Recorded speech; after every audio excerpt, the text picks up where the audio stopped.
Hey Lur, katanya Indonesia bakal mandiri energi dari jerami. Inovasi yang disebut Bobby Boss, bahan bakar original buatan Indonesia bos. Katanya 1 hektar sawah bisa dirubah menjadi 3.000 liter bensin yang setara Pertamax Turbo. Yang lebih menghebohkannya lagi, 1 liternya dihargai sebesar Rp4.000 Lur. Tapi kalau benar segampang itu, kenapa Eropa aja udah pada tutup pabrik biofuel dari jerami?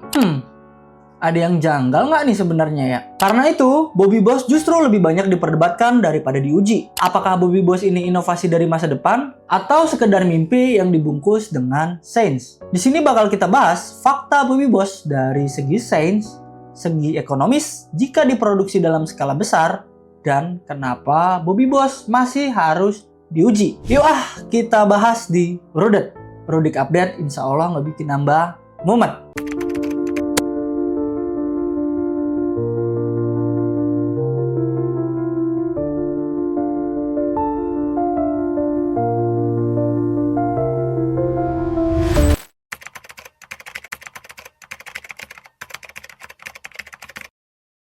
Bahan bakar original buatan Indonesia Bos, atau yang dikenal dengan Bobby Boss, dikembangkan oleh Muhammad Ikhlas Tamrin dan timnya.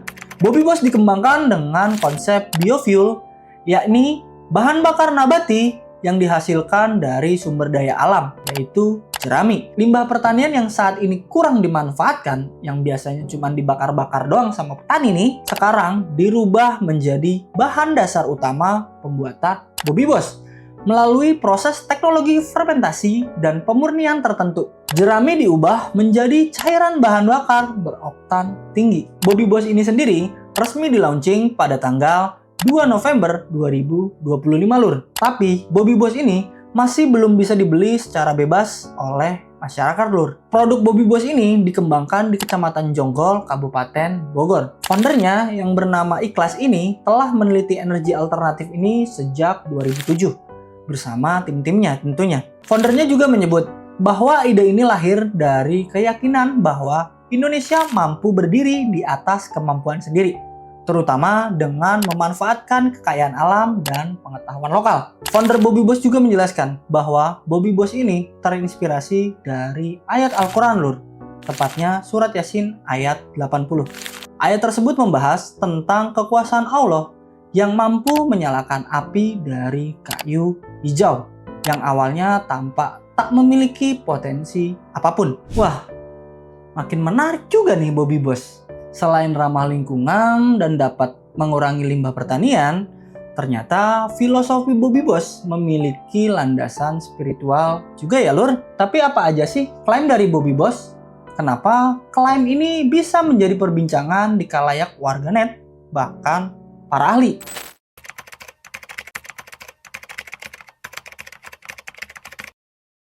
Dalam pernyataan yang diunggah di media sosial resmi milik Bobby Boss, pihak pengembangan menjelaskan bahwa peluncuran awal dilakukan untuk memberi kabar baik kepada publik tentang penemuan bahan bakar berbasis tumbuhan dengan kualitas internasional, serta harga yang terjangkau, irit, dan ramah lingkungan. Disebutkan pula, Bobby Boss memiliki 2 varian utama, yaitu bensin dan juga solar. Kedua jenis ini disebut sudah melalui tahap uji coba di berbagai kendaraan, mulai dari Honda Beat, Toyota Alphard, hingga Nissan Navara bermesin diesel. Hasil awal menunjukkan bahwa kendaraan bisa menyala dengan baik dan mengeluarkan asap yang sangat minim.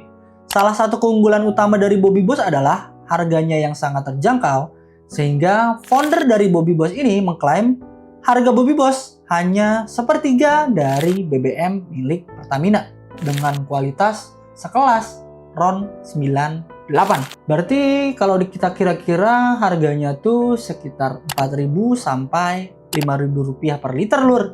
Murah banget nggak sih kalau harganya segitu dibandingin sama Pertamina Pertalite kan?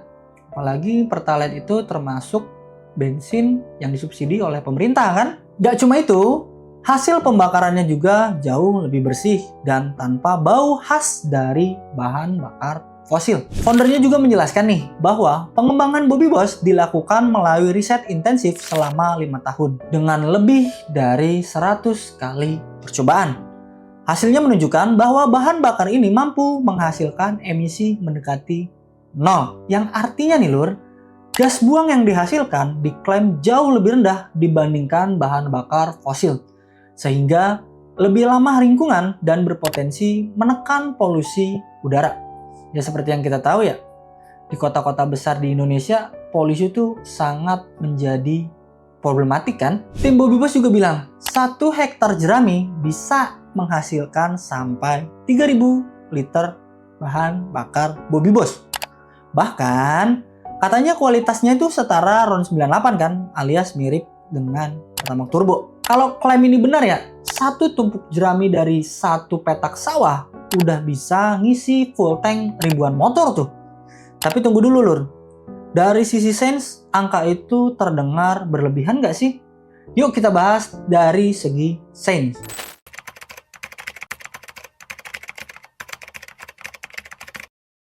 Ini klaim yang paling sering bikin orang melongo lur. Katanya dari 1 hektar sawah yang menghasilkan jerami ini bisa diubah menjadi 3.000 liter bahan bakar cair. Kedengarannya sih luar biasa banget. Tapi kalau kita buka kalkulator dan tinggal kita logikakan sedikit menggunakan sains ya hasilnya agak ketinggian nggak sih sebenarnya? Secara rata-rata, 1 hektar sawah di Indonesia menghasilkan 4-6 ton jerami kering. Nah, jerami ini punya kandungan utama tuh kayak selulosa dan hemiselulosa dan lignin. 3 kandungan ini bisa dipecah menjadi glukosa atau gula, lalu difermentasikan jadi etanol. Dalam kondisi ideal banget di laboratorium, 1 ton jerami bisa menghasilkan 200-250 liter etanol. Tapi di dunia nyata, efisiensi itu nggak seindah kata-kata lur. Biasanya cuma 30-40% dari potensi maksimal karena prosesnya kompleks lur dan butuh energi yang banyak.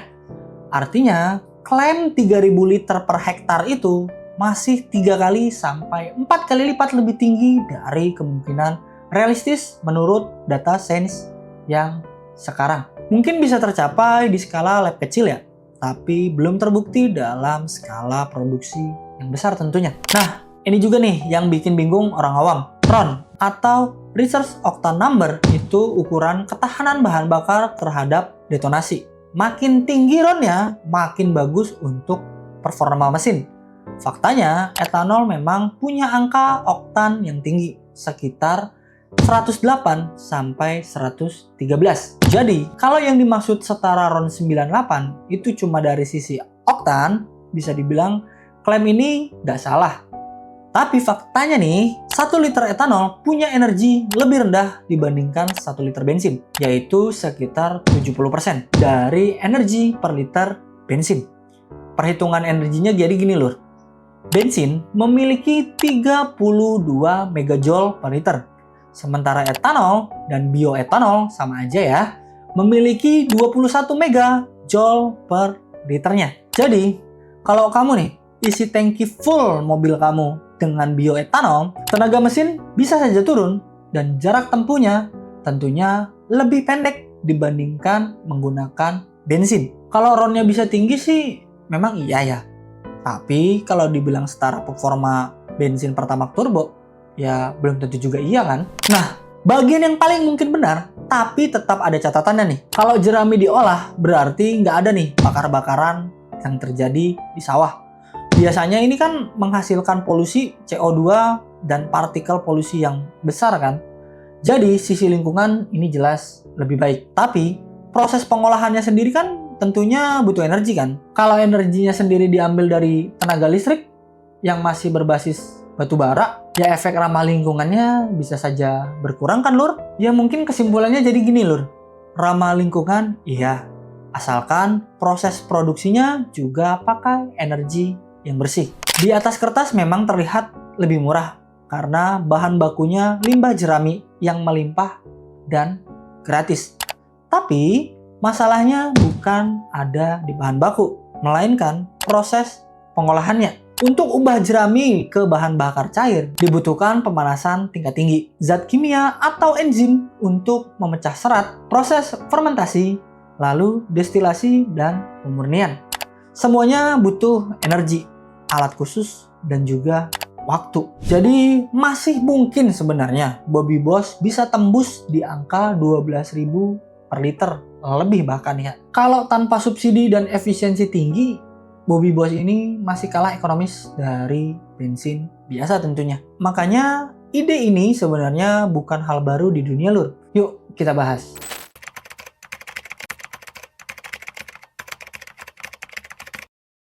Di Eropa, negara seperti Swedia, Jerman, dan Denmark juga pernah bikin pabrik biofuel dari jerami dan limbah pertanian. Bahkan ada yang pakai dana miliaran euro. Tapi akhirnya banyak yang tutup. Kenapa? Karena biasanya harganya tuh nggak ekonomis banget dibanding bahan bakar fosil. Clariant, salah satu perusahaan yang berbasis di Swiss, punya pabrik Sunliquid di Pondari, Rumania, yang dibuat untuk memproduksi etanol dari jerami. Namun, pada tahun 2023, Clariant mengumumkan akan menutup pabriknya di Pondari ini karena kerugian berkelanjutan dan tidak tercapai target operasi yang diharapkan. Mereka bilang butuh investasi ekstra yang besar agar bisa menaikkan kapasitas atau efisiensi. Tapi secara ekonomi tidak layak untuk terus dijalankan. Beta Renewables di Italia. Mereka punya pabrik yang besar menggunakan jerami dan limbah tanaman. Tapi mereka banyak masalah teknis dan keluhan lingkungan sebelum akhirnya terjadi penutupan. Secara umum, biaya rantai pasokan dan teknologi konversi terbukti menjadi hambatan besar. Contoh kegagalan pabrik selulosa yang merubah menjadi etanol ini, seperti milik Clariant dan Beta Renewables, menunjukkan bahwa ide biofuel dari jerami sangat menarik di atas kertas. Tapi tantangan ekonomi nyata untuk skala besar sangat besar juga. Hal ini bisa saja menjadi peringatan untuk pihak Bobby Boss karena memiliki klaim yang sangat besar kan. Mungkin secara teoritis menarik ya, tapi mewujudkan pabrik skala besar dengan ekonomi yang sehat bukanlah hal yang mudah. Melalui Instagram resmi Bobby Boss, founder dari Bobby Boss menjawab keresahan masyarakat publik nih lur, bahwa Bobby Boss bukanlah etanol karena sifat dari etanol sendiri dapat menyerap air dari udara.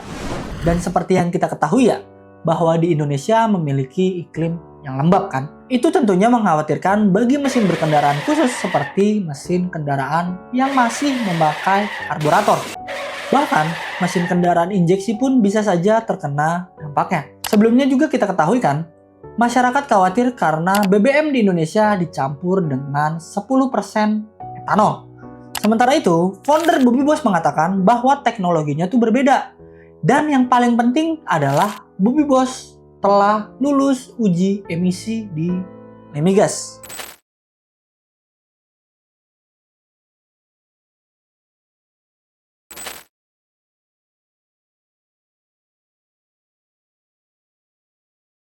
Sampai sekarang nih, Bobby Boss masih dalam tahap pengembangan dan belum mendapatkan sertifikasi resmi dari pihak Kementerian ISDM. Menurut regulasi, bahan bakar baru itu harus melewati tahap teruji, mulai dari performa mesin, emisi, keamanan, sampai efisiensi yang tinggi. Dan proses ini tuh bisa saja memakan waktu tahunan lur. Jadi wajar aja nih kalau Bobby Boss belum bisa kalian beli di SPBU. Tapi idenya tuh tetap menarik kan? Dan perlu kita apresiasi.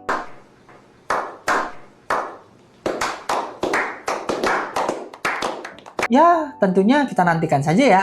Semoga hasil dari lapangan sesuai dengan klaim dari Bobby Boss. Karena Bobby Boss tetap mempunyai nilai yang besar lur. Indonesia butuh lebih banyak riset kayak gini nih. Dari karya anak bangsa, pakai bahan lokal, dan buat solusi dari lokal juga. Jadi, meski klaimnya masih perlu diuji, visinya perlu kita hormati. Jadi, apakah Bobby Boss ini inovasi masa depan atau cuma klaim yang terlalu manis untuk dipercaya? Jawabannya belum bisa kita pastikan ya lur. Dan demi mendukung inovasi dari karya anak bangsa ini dengan sigap nih, Bapak Aing, yaitu KDM, langsung datang dan menawarkan kerjasama untuk memproduksi Bobby Boss dan melakukan uji coba kelayakan di kendaraan-kendaraan sekitar Lembur Pakuan. Tunggu kehadiran teman-teman Bobby Boss untuk datang ke Lembur Pakuan karena jerami-jeraminya sudah siap untuk diolah. Dan kami menunggu nanti hasilnya. Semoga bisa mendapatkan hasil yang terbaik. Di sini KDM juga tidak memasukkan ke dalam program pemerintahan daerah. Jadi, ini murni didanai secara pribadi. KDM menyiapkan bahan baku yaitu jerami dan tempat untuk memproduksi Bobby Boss. Yang nantinya hasil dari produksi ini akan dicoba terhadap seluruh kendaraan di warga sekitar dan mobil-mobil dinas. Dan yang perlu digarisbawahi ya Lur, KDM akan menjamin jika ada kerusakan dalam kendaraan yang diuji coba. Seluruhnya akan menjadi tanggung jawabnya penuh. Emang ya, Bapak Aing nih udah paling top markotop ya. Oh my god, beautiful, amazing, ini baru bagus. Tapi satu hal yang jelas nih, energi dari masa depan memang nggak bisa ngandelin fosil kan. Dan kalau anak bangsa bisa nemuin jalannya sendiri, itu langkah yang perlu didukung, meski belum sempurna. Karena kadang nih, ide yang tak masuk akal kayak gini tuh adalah suatu awal yang besar. Gimana menurut kalian? Apakah Bobby Boss ini akan menjadi energi di masa depan? Atau hanya sekedar proyek yang kebanyakan janji? Mungkin ini solusi dari teknologi dan inovasi. Atau mungkin hanya imajinasi. Bahkan ada di baliknya yang tidak mau menghilangkan subsidi karena kehilangan lahan. So, thanks banget buat kalian yang udah nemenin gue dari awal sampai akhir video. Like jika kalian suka sama videonya, jangan lupa di komen dan juga di subscribe ya. Semoga hari kalian menyenangkan walaupun terkadang melelahkan dan juga membagongkan. Hadapi semua dengan senyuman. Nama gue Agusdi. See you at next video. Bye.